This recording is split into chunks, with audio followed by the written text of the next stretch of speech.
Hello everyone, আমি শান্তি। Welcome back to my channel. তো আজকে বহুদিন পর একটা নতুন ভিডিও আসতে চলেছে। তো আমি আজকে যাচ্ছি একটা খুব সুন্দর জায়গা, একটা ঐতিহ্যবাহী জায়গা, সেটা হচ্ছে কুচবিহার। তো এখন কারেন্টলি কুচবিহারে কিন্তু রাসমেলা চলছে।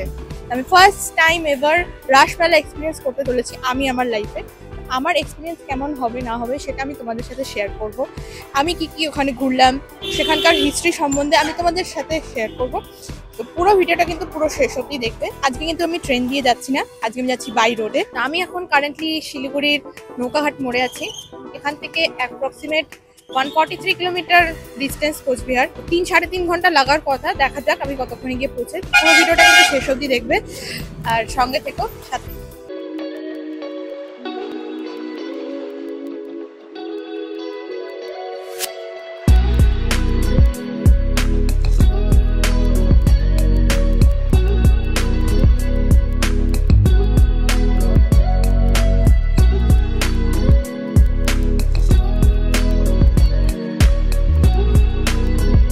ফাইনালি চলে এসেছি কুচবিহারের মদনমোহন বাড়িতে আমি এখন দাঁড়িয়ে আছি। আর আমার পিছনেই কিন্তু চলছে রাসচক্র, যেটা সবাই মিলে এখন ঘোরাচ্ছে। তো আমিও যাবো ঘোরাতে, তো আমার সাথে থাকো আর বাকিটা কিন্তু অবশ্যই দেখো।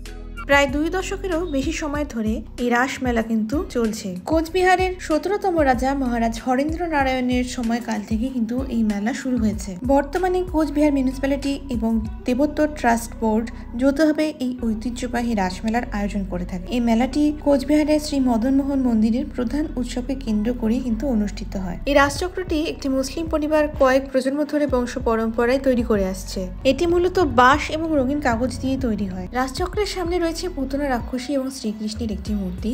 এছাড়াও মন্দির প্রাঙ্গণে কিন্তু অনেক রকমের দেব দেবীর মূর্তি রয়েছে। মূলত শ্রীকৃষ্ণের বিভিন্ন সময়ের লীলাকে মূর্তির মাধ্যমে এখানে তুলে ধরা হয়েছে, কিন্তু সম্পূর্ণ লীলাকে তো একটি ভিডিওর মাধ্যমে তুলে ধরা সম্ভব নয়, তাই আমি যেটুকু পেরেছি তোমাদের সেটা ভিডিওর মাধ্যমে শেয়ার করেছি।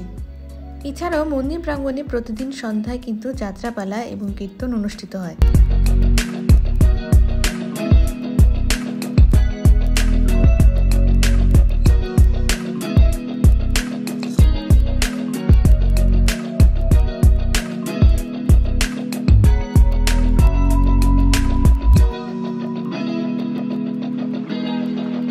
শ্রী মদন মোহনের দর্শন করার পর এবার কিন্তু আমি চলে এসেছি মন্দিরের একেবারে বাইরে। তোমরা দেখতেই পাচ্ছ হরেক রকমের কিন্তু স্টল বসেছে, গুণে শেষ করা যাবে না, এতগুলো স্টল বসেছে। এসেছে সার্কাস, তার সাথে রয়েছে বিভিন্ন রকমের রাইডস। আমি তো কয়েকটা রাইডস করেছি, তার মধ্যে এটা হলো ব্রেক ড্যান্স।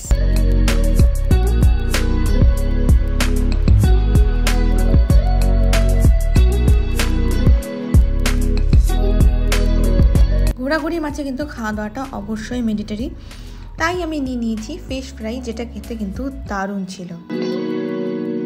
খাওয়া দাওয়া কমপ্লিট করে এবার চলে এসেছি এই জায়েন্ট হুইলটা, যেটার জন্য আমি অনেকক্ষণ ধরেই ওয়েট করছিলাম এই জায়েন্ট হুইলটায় আসার জন্য। উপর থেকে কিন্তু মেলার ভিউটা দারুণ দেখতে লাগছিল। আমি জানি না তোমরা ভিডিওতে দেখে কতটা বুঝতে পারছো, সত্যি কিন্তু খুব সুন্দর দেখতে লাগছিল।